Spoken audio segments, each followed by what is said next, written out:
All right, hey guys, Dr. Marc here with Todd Halliwell. Now, we're going to tell a story today about his journey, his transformation, and where he's at now. So, Todd, welcome. Thanks for having me. So, basically, just fill everybody in as far as like, we had an injury. You know, what happened? Let's just start with that. Sure. I was at work. There was a mishap on the truck, and my hand ended up getting crushed. Not to go into too big detail. They really didn't think it was anything that bad. A sprain. I'd be out of work for a week or two. Ended up being a lot worse. Ended up turning into a nerve disease called CRPS, complex regional pain syndrome, and that's where the nightmare started. Really. So, even in therapy, that's one of the hardest things for us to treat, right? And I would even say probably at the top. So, Can you explain to them, the viewers, like what that actually is, what it feels like? Yeah. Well, they explain it to me as when the accident happened, it's like a switch in my brain just turned off, fried, however you want to call it, and my arm thinks it's just being hurt 24/7. That's where you get the pain syndrome. So the injury itself, it just feels like my arms like liquid fire, burning, pins and needles. My fingers burn. And when it first happened, I didn't use my arm, so it atrophied on me. So I had the atrophy. My hand was like a claw on top of the burning, just constant burning 24/7. It feels like I'm dipping my hand in lava. Now, do you remember the statistics of like how many people could have the same injury you had and how many would develop the CRPS? Yeah, it's very few. It's not very common at all. Right. And usually it happens, believe it or not, in middle-aged women. That's where you usually see this disease. So it was really odd that it happened to me. So then describe your journey. So everything changes in an instant, right? Like when it happened, just describe emotionally how you felt, right? Not the pain, but just like, so we were doing everything, we were working, we were married at the time? Yes. And now everything changes. So where were you? Well, I mean, I was lost. I really, through that time, realizing what had happened and just trying to, what is this? I've never heard of CRPS before. I didn't even know it existed. And all of a sudden they're saying I have it. I got to see all these experts. My job is till probably, I lost that. That's gone. And I really like the job. And so just depressed, anxious, scared. You're hurting. Obviously, the future is just everything you've planned or thought you planned out is just on hold for you don't know how long, maybe forever. And can you describe your journey through the medical system and how it was for you? Yeah. I mean, if you have a couple hours, it was.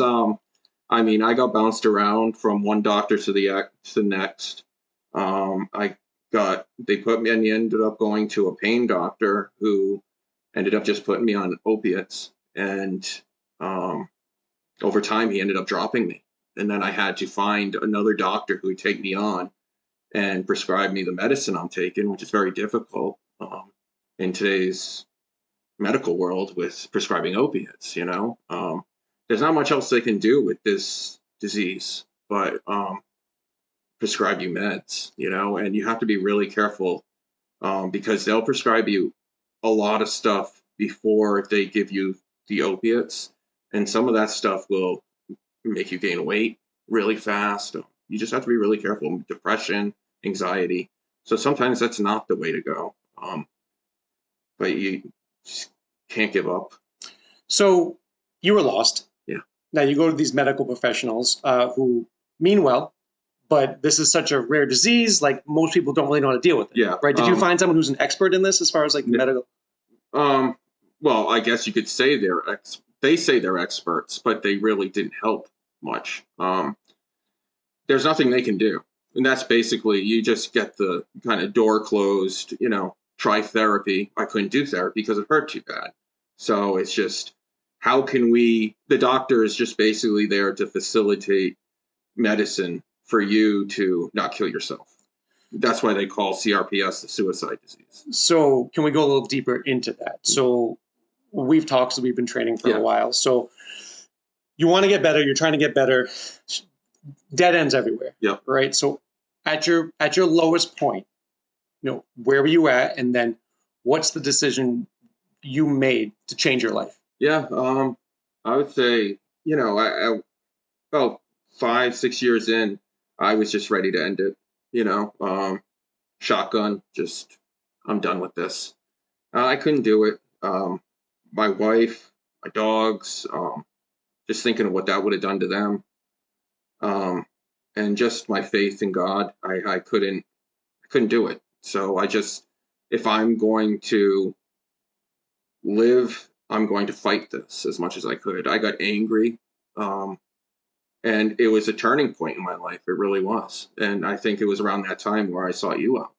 So tell me about that. So a lot of times I feel, or I hear, when people are at rock bottom, that's when they make the shift. Yeah. Right? Something changes. Sometimes you have to hit rock bottom to shoot back up. Yeah. We hit rock bottom. Now you make the decision, right? You make the decision to change your life. Yeah. What happens now? What are you thinking? What do you? Yeah. It doesn't happen overnight. Okay. It's a slow process. I literally had to take it 10 minutes at a time to start, an hour at a time. You can't, it's a whole mental shift, and that doesn't happen overnight. You have to really be dedicated. You have to just be all in, you're going to suffer, it's going to hurt. That's when I made the decision I was going to do desensitization therapy. Which is what for them? Which is hell. You're basically just, my hand was atrophied and I had the nerve pain. And what I was basically doing was using my hand,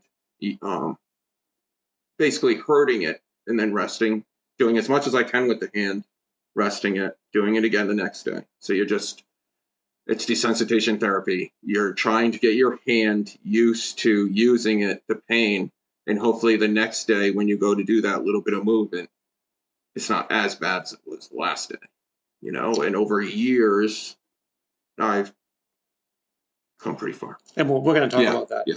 So then, what made you decide to do martial arts, right? Because most people are afraid to do martial arts with no injury. Yeah. Right? So walk me through that process. Yeah, I think it was just, I've always loved martial arts. I was always I was very timid and scared to come into the dojo. I have social anxiety. I've always had it since I was a kid. So just the thought of, you see it in the movies, walking into there, they're all ready to go and they're going to throw you in there to the wolves, So I just, I felt it was a good way to get into shape, to work my whole body out, because I wasn't using my arm at the time when I came to see you. Or even like your left side. We were just going to work the rest of my body and I wanted to be able to defend myself, defend my wife if I had to, because, we would still go out to shopping and stuff, and you never know. And that used to bother me, not being my old self and having two arms and knowing I could defend myself. And so we've been training now, how long?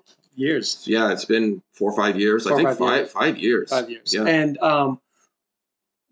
what do you think the best benefit for you has been, or some of the benefits about the way we're training, the way we're modifying for you, and how that's carried over into other areas of your life?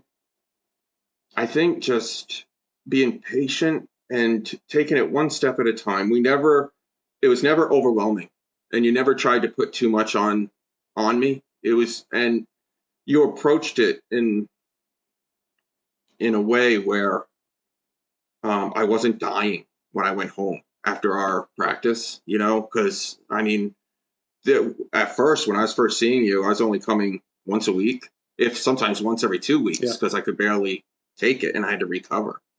And so let's talk about now. Yeah. So I think when we work together, so it's a mix of therapy, it's a mix of martial arts, it's a mix of fitness, right? Yep. Because one of the things was, okay, so I have to kind of work around the left arm, but I also know that if you're not using your left side, then the whole left side's going to atrophy. Yes. Right? So when we kick on the right, we got it. Yep. And the left, your body's still figuring it out. But as we gradually start to move it and get you more confident, because here's the thing, right? So from my standpoint, I know that the body can always heal itself, right? And I think that when someone goes through the journey that you went through, where you want to get better, but like no one's giving you the answers. Yep. And let's face it, when you go, from my experience and yours, when you go through the medical community, yes, people mean well, but the medical community is not set up to help you as much as you need to, right? You go there, you get your meds, no one really follows up. Nope. Even in the therapy world, like nobody really follows up. There's no nutrition advice. You just come back and see them later. Yeah. So now it's really about the patient or whoever wants to change, taking responsibility for themselves and then finding the healers or the people that can take them there. Yeah. So I had to really show you, hey, Todd, there's hope. Yep. We can do this. And this is how we're going to do this. And once I give that to you, you can take it and run with it. Yeah. And that was what was different than the whole medical community, because there was none of that. There was no, all I got from them was, you have a disease and there's no cure. Take these medicines. And that's it. That was it. Like, they didn't even care that I couldn't do therapy. It was just, well, if you can't do it, then you can't do it. There was no fight through it, try to do it, Right. And that's why we talk about the point where you made the decision to change. Yeah. That changed your life. Yeah. Right. Because if you don't make the decision to change, you have to. We don't meet. Yes, exactly. So let's talk about what are you more confident about now? Right. Everything, just everything. Yeah, I mean, it's a total 360. However, everything's different. My anxiety doesn't control me like it used to. That fear, it's just not there anymore. And do you think that's because, probably a combination, but you're using the arm more, or you have a plan, you see that we can get through this? Yeah, and I just feel so much more confident in myself, now knowing how to defend myself. So that's a whole nother thing. And I think it helps a lot with your anxiety, knowing that, just being sure of yourself, and being in shape, just being in shape, not even knowing how to fight, just knowing that, playing with my dogs, I'm not going to tear my knee or something. Like, I was living in a couch for 6 years. So that was not going to end well for me. Shortly, that would have ended poorly. My body would have fell apart on me, And so two things with that. So number one, the body needs movement to heal. Absolutely. Right? Your body's not going to heal without movement. Yep. That's number one. Even if you're in pain, move your body. Because when people are in pain, they're afraid of movement. Yes. Right? And as a physical therapist, I saw this all the time. Yeah. So it's my job to be like, hey, Todd, like, you'll be okay. Yeah. We'll just go as far as we can, Yep. and then we'll pull back. But when you become afraid of movement, your body can't heal. Now, here's the beauty of this. Your body can heal at any stage, right? Mm. I mean, from my viewpoint and what I've seen and what I believe is that the doctors, the physical therapists, they don't heal you. Yep. They give you the confidence so you can heal yourself, right? So once your mind believes, once you're focused on that, I believe you can heal everything, right? There's people who have recovered from every kind of injury, right? So that's really the job as myself, as a, what I do now, or as a therapist, to give hope and to let you know you'll be okay. Yeah. We'll take it slow, and here's the plan we're going to do, right? Yeah. Because once, and you can attest to this, I'm assuming, once I was like, hey, Todd, it's okay, let's move as much as we can. And you're like, hey, that didn't hurt as much as it did 2 weeks ago. Yes. The confidence that you just built. Yep. Right? I mean, we've been training, and where I threw a punch and you instinctively blocked it with the hand. Yep. Right? And you didn't even know. Yeah. But you were like, I was like, Todd, you just used that. Yeah. Right? It happens. And we were good. And it didn't flare up. Because if you don't know, with the CRPS, even like little touches can flare it up huge. Running water, it's very sensitive. And that's because your body was used to it. Yes. And you were also more confident. Yep. Right? So let's talk about what we're doing now. What's the fun things we're doing now that we weren't doing before? In the studio? Nope, just in life now. I know there's one big thing. Yeah, well, I'm playing guitar again. I was playing guitar before my injury, but that I thought that was over. Losing hurting your left hand, which you play all the chords, and that was over. But a couple of years ago, I started picking up desensitization therapy. Your own. Yes. If they wanted me to do whatever I could with my hand. So I'm like, what's better than my guitar, and just one string at a time, holding it with my finger. I mean, just started slow and just had to reteach myself basically the guitar. And now I'm playing for my church every Sunday, and it's a miracle. And so once you start moving it, right? Yes. Then things got better. Yeah. Yeah, absolutely. And I still have pain, but I'm using my hand. I can move my fingers where before it was a claw, literally just a claw. And now I can, and that hurts, but I can do it. And I don't know, for me, using the hand, even though it hurts, is better than not using it at all. 100%. You know? Right. And that's what I say about, like, even when I'm hurting, when I'm sore, like, as a kid getting thrown for jujitsu, Yeah. I work out. Yep. Right. I get the blood flowing, even if it's the elliptical or some weights, because the body, that's how it heals. Yeah. Right. So that's the important part. Like, you can't just lay down all day and expect to lose weight or Seriously. heal, or even for your mental clarity. Yes. Right. Now, even the confidence you got from being able to do that, your anxiety about standing on stage. Yes. Oh, yeah. Right. That's a whole nother thing too. I think that's where you helped me a lot with the anxiety, just being, again, confident. I just, I think the most important thing with the anxiety is pushing yourself. Don't give yourself limits and then just stop there and be like, I can't do it. What you have to do is, say walking into a store gives you anxiety, go into the store once or twice a day and just do it until you are used to going into that store, going in and out, and you don't feel the anxiety. So it's like desensitization. It really is for on anxiety. another level. I mean, I find that works so well. If you don't talk, if you have a problem talking with people, talk with people. Do what you're uncomfortable with, and you have to challenge yourself, because later on in life you'll just regret it. You'll be like, wow, why did that used to bug me so much, was the regret I would have years down the road. It would haunt me. And to this day, it still is the fire beneath me that kind of keeps me moving. And so what would you say to somebody who's watching this, who is maybe down in the dumps, Yeah. right, for whatever reason? Yeah. They're 30 pounds overweight. They're Yeah. pre-diabetic. They're not where they want to be in life, or they're injured. Yeah. Right? Maybe they're out of work. Walking the road that you walked, Yeah. what would you tell them? Start today. Start today. Stop wasting any time. And just start slow. You don't have to, it doesn't have to be a turnaround like that. Just start with the simplest things. Talk with someone who knows what they're doing, like you, professional that's going to help you along the way, that's going to give you the support you need. But just don't put it off any longer. The more you put it off, the more you will regret it. And the more you put it off, something else could happen where then you're really stuck, another injury or something else that compounds that. Now you're 40 pounds overweight, who knows how you hurt your knee. Now what are you going to do, so.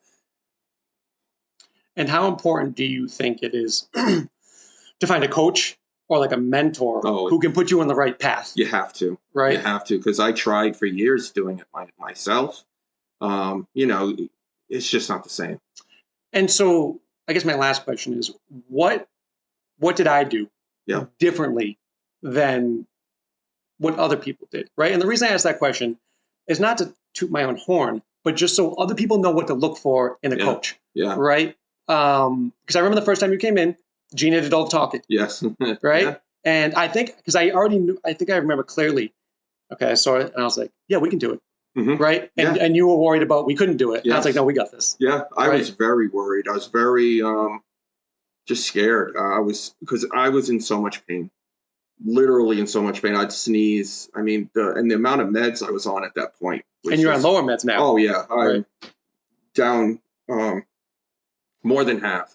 So it's great. And what a life-changing thing that is. But yeah, I mean, coming to you, it gave me a way to fight back. What was the difference? Yes. Yeah, you gave me direction,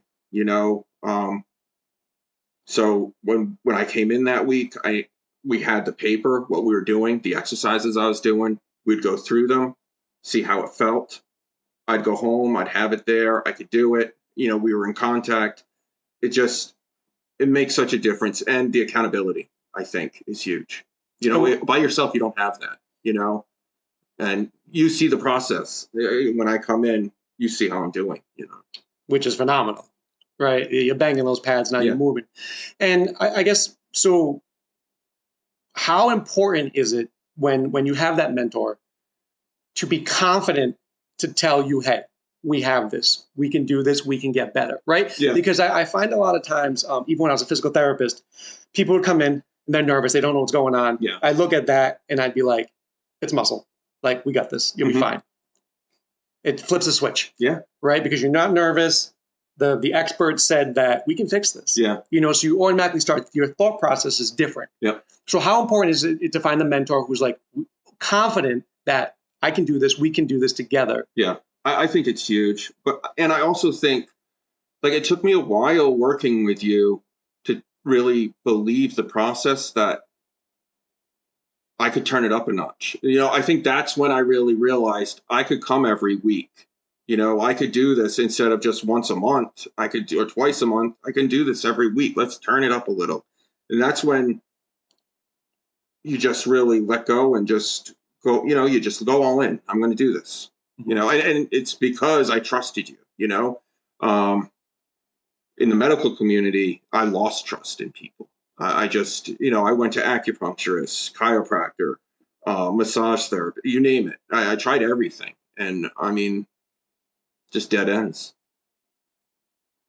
And so with that being said, I would just say I'm very proud of you. No, thank you. You know, I know you're not only inspiration to me, but other people, and hopefully people who watch this. And the main take home is start today. Yes. Don't start tomorrow. Yep. And have the faith that you will get through this. Yeah, never give up. Just never give up. You know, you never know what tomorrow holds. Right. Yeah. Well, I thank you for this. And thank you. Thank you so much.